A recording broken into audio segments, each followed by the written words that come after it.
கவனிய பிள்ளைகள் இன்றைய வகுப்புல ரசாயன பிணைப்புகள் தொடர்பான பாடங்களை பார்ப்போம். இப்ப பாத்தீங்கன்னா 1916களில் கேஸ்வெல் அண்ட் லூயிஸ் என்ற விஞ்ஞானிகள் தான் இந்த மூலகங்கள் பிணைப்புகள்ல ஏன் ஈடுபடுகின்றன என்ற கொள்கையை முன்வைச்சார். அப்ப கவனிய பிள்ளை முதலாவது நாங்க படிக்க வேண்டிய விஷயம், இந்த ரசாயன பிணைப்புகள் தொடர்பான கொள்கைகளை முன்வைத்தவர்கள் யார் பிள்ளைகள்? அப்ப முதலாவது பாயிண்ட் நோட் பண்ணி கொள்ளுங்க. கேஸ்வெல் அண்ட் லூயிஸ் இவங்க பிள்ளைகள் 1916 தான் இந்த ரசாயன பிணைப்புகள் தொடர்பான கொள்கைகளை முன்வைச்சார். அதுல முதலாவது பாயிண்ட் நாங்க விளங்கிக் கொள்ள வேண்டிய அடுத்த பாயிண்ட் பிள்ளைகள், இந்த வலுவள ஓடுண்ட என்னன்னு எங்களுக்கு தெரியணும். அப்ப நாங்க இலத்திர நிலையமைப்புகள் அளவு ஒன்றுல படிச்சிருப்போம். வலுவள ஓடுண்ட என்ன பிள்ளைகள்? ஒரு மூலகத்தில் உள்ள இறுதி சக்தி மட்டத்தை தான் நாங்க என்னன்னு சொல்லுவோம், வலுவள ஓடுன்னு சொல்லுவோம். அதுல உள்ள இலத்திரங்களின் எண்ணிக்கையை நாங்க வலுவள ஓட்டு இலத்திரங்கள்னு சொல்லுவோம்.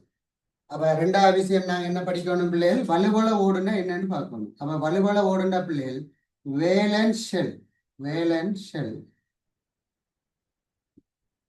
வலுவள ஓடு. இப்ப வலுவள ஓடுனா பிள்ளைகள் இறுதி சக்தி மட்டம், ஒரு மூலகத்தில் உள்ள இறுதி சக்தி மட்டம், இது எங்களுக்கு தெரியும். அடுத்த மூன்றாவது விஷயம் பாத்தீங்கன்னா பிள்ளைகள், நாங்க இந்த பிணைப்புகள்ல நாங்க படிக்க வேண்டிய மூன்றாவது விஷயம் ஆக்டெட் ரூல்னா என்னன்னு படிக்கணும். அப்படின்னா அட்டம விதி, ஆக்டெட் ரூல்,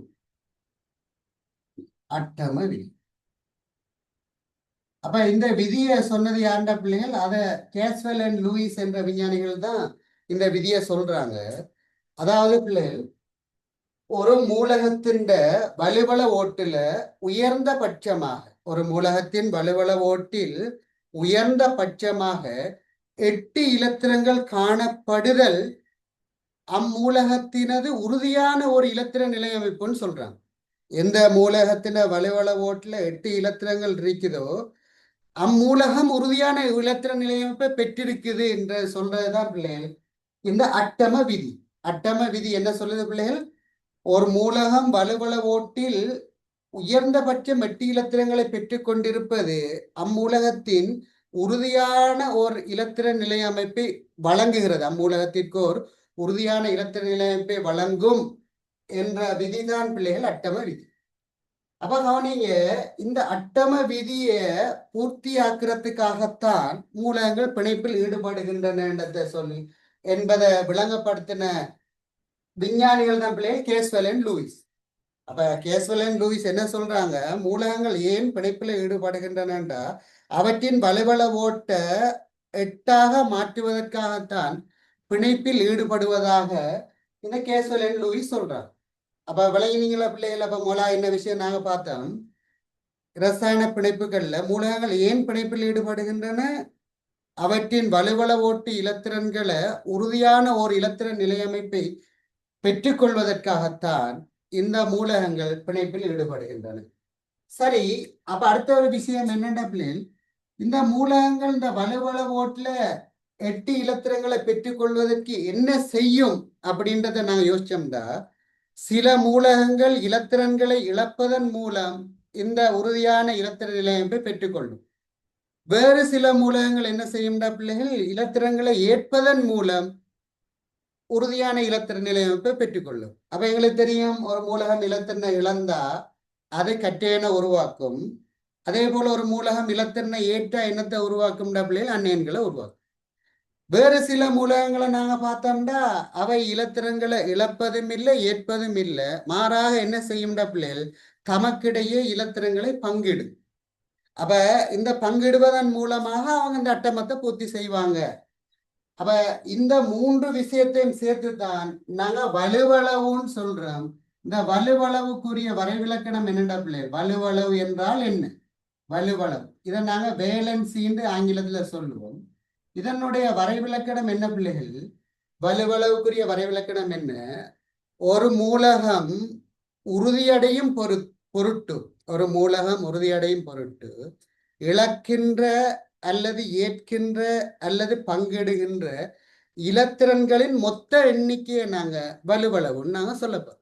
இப்போ ஒரு மூலகம் 2 இலத்திரனை இழக்குது, அல்லது 2 இலத்திரனை ஏற்குது, அல்லது 2 இலத்திரனை பங்கிடுதுண்டா, நாங்க ஏற்ற இலத்திரனையும் இழந்த இலத்திரனையும் பங்கிட்டு இலத்திரன்களையும் எல்லாத்தையும் கூட்டி சொன்னாதான் அது பிள்ளைகள் வலுவளவா இருக்கு.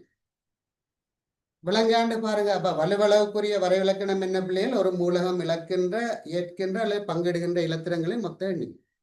அப்ப கவனிங்க, இந்த வலுவளவு ஏன் உருவாகுது? வலுவளவுன்ற தியரி ஏன் உருவாகுகின்றா, மூலகங்கள் உறுதியான இலத்திர நிலையமைப்பை பெற்றுக் கொள்வதற்காகத்தான் இலத்திரங்களை இழந்து அல்லது ஏற்று அல்லது பங்கிட்டு பிணைப்பில் ஈடுபடுகின்றதான் இந்த கேஸ்வெல் அண்ட் லூயிஸினுடைய கொள்கை.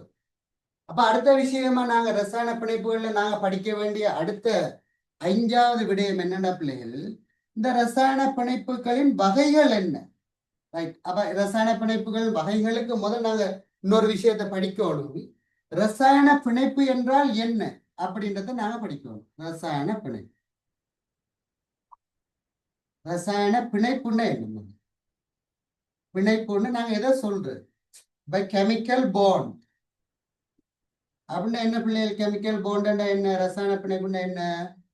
கவனிங்க, ரசாயன பிணைப்புன்றது பிள்ளைகள் ஓர் கவர்ச்சி விசை. ரசாயன பிணைப்புன்னா என்ன நாங்க ஷார்ட்டா சொல்றேன்டா, ரசாயன பிணைப்புன்னு சொன்னாலே அது ஒரு கவர்ச்சி விசைன்னு நீங்க விளங்கி கொள்ளும். கவனிங்க பிள்ளைகள், 2 மூலகங்களுக்கு இடையே தோன்றுகின்ற வலிமையான கவர்ச்சி விசையத்தான் நாங்க ரசாயன பிணைப்புன்னு சொல்லுவோம். சரிதானே பிள்ளைகள்? அப்ப பிணைப்புன்றது என்ன, கவர்ச்சி விசைன்றதை நாங்க விளங்கி கொள்ளணும். மூலகங்கள் ஏன் பிணைப்புல ஈடுபடுகின்றது அப்படின்ற கேள்விக்கு விட என்ன பிள்ளைகள்? அவங்க உறுதியான அல்லது பூர்த்தியான வலுவளவோட்டு இலத்திரன் நிலையமைப்பை பெற்றுக்கொள்வதற்காகத்தான் மூலகங்கள் பிணைப்புல ஈடுபடுது. பிணைப்புண்டா என்ன பிள்ளைகள்? மூலகங்களுக்கு இடையே தோன்றுகின்ற கவர்ச்சி விசைதான் பிணைப்பு. அடுத்ததாக நாங்க பார்த்தோம்னா பிள்ளைகள், இந்த ரசாயன பிணைப்புகள் வகைகள் என்னென்ன நாங்க இங்க படிக்கணும். எங்களோட சிலபஸ்ல என்னென்ன பிணைப்புகள் இருக்குது படிக்கிறதுக்குண்டா, கவனிங்க, நாங்க ரசாயன பிணைப்புகள் 3 பிணைப்புகள் நாங்க பிரதானமாக படிக்க போறோம். ரசாயன பிணைப்புகளின் வகைகள் அப்படின்னு நான் ஹெடிங் போட்டோம்னா, பிணைப்புகளின் வகைகள் பார்த்தோம்னா பிள்ளைகள் 3 பிணைப்புகள் நாங்க இங்க படிப்போம். வகைகள் 3 நாங்க படிக்க போறோம். அப்ப கவனிங்க, முதலாவது நாங்க படிக்கிற பங்கீட்டு வலுப்பிணைப்பு, கோவலன்ட் பாண்ட்னு சொல்ல போறோம். பங்கீட்டு வலுப்பிணைப்பு, பங்கீட்டு வலுப்பிணைப்பு. 2வது பிள்ளைகள், இந்த பங்கீட்டு வலுப்பிணைப்புலதான் ஒரு விசேட வகையான பங்கீட்டு வலுப்பிணைப்பு நாங்க ஈதல் பங்கீட்டு வலுப்பிணைப்புன்னு படிப்போம். 2வது நாங்க படிக்க வேண்டிய பிணைப்பு பிள்ளைகள் அயன் பிணைப்பு.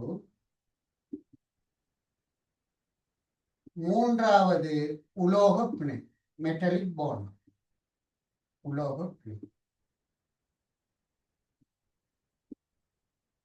இந்த 3 பிணைப்புகள் தான் பிரதான பிணைப்புகள்.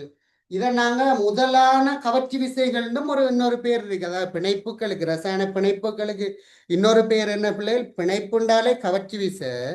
அப்ப ரசாயன பிணைப்புக்கு இன்னொரு பேர் என்னன்னா, இந்த 3 பிணைப்புகளை நாங்க எவ்வாறு அழைப்போம்டா, முதலான கவர்ச்சி விசைகள் சொல்லுவோம். பிரைமரி அட்ராக்டிவ் ஃபோர்ஸஸ் நாங்க சொல்ல போறோம். இது நாங்க ரசாயன பிணைப்புகள்னு சொல்லுவோம். எங்களுக்கு தெரியும் பிள்ளைகள், நான் கடைசியா அந்த அலகு 2ல நாங்க படிப்போம், துணை இடையீர்ப்புகள் அல்லது துணையான கவர்ச்சி விசைகள் அல்லது மூலக்கூட்டிடை கவர்ச்சி விசைகள்ன்றது நாங்க அதுகளை பிணைப்புகள்னு சொல்ற இல்லை, அதுவும் ஒரு கவர்ச்சி விசை மூலக்கூறுகளுக்கு இடையில காணப்படும்ன்றத நாங்க படிப்போம். அது இந்த அலகு 2ல கடைசியா நாங்க படிக்கிற விஷயம். அது துணையான கவர்ச்சி விசை. அப்ப இதுல நாங்க படிக்கிற பிள்ளைகள் முதலான கவர்ச்சி விசை தான் ரசாயன பிணைப்புகள் நாங்க படிக்கிற பாடம். அப்ப இதுல எங்களுக்கு முதலாவது இருக்கிற பாடம் பிள்ளைகள் பங்கீட்டு வலு பிணைப்பு. அடுத்த ஹெடிங் போடுங்க பிள்ளைகள், பங்கீட்டு வலு பிணைப்புண்டா என்னன்னு நாங்க பார்க்க போறோம்.